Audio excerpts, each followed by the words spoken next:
Amici di Media Sport TV, buona giornata a tutti dalla redazione. Terminati i vari campionati nazionali e regionali, come da consuetudine, partono per questo periodo estivo vari tornei amatoriali di calcio e calcetto che vedono protagonisti, come sempre, gli amanti dell'universo pallonaro, che ovviamente oltre al divertimento associano anche il continuo allenamento in vista dell'inizio della nuova stagione targata 2019-2020. Oggi mi piace segnalare e mettere in evidenza sotto la lente di ingrandimento il Memorial Andrea Carrus, giunto alla 6ª edizione, torneo organizzato molto bene e seguito con forte interesse, che si svolge nella piccola frazione di Palmas Suergiu, nel comune di San Giovanni Suergiu, nell'impianto ben attrezzato sulla piazzetta della chiesa, che vede la partecipazione di numerosissime squadre, a partire dalla categoria esordienti, giovanissimi allievi per quanto concerne i più giovani, per proseguire con gli over 40 e 50,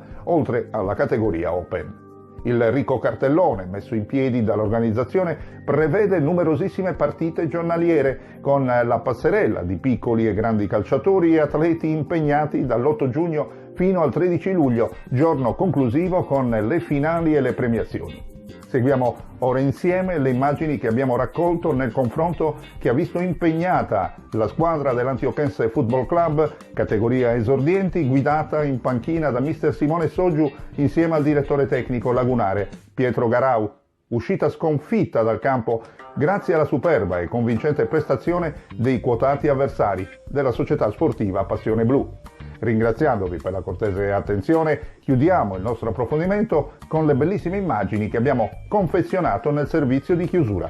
Da Renato Scanu e dalla redazione sportiva di Media News TV, a tutti voi la più cordiale buona serata.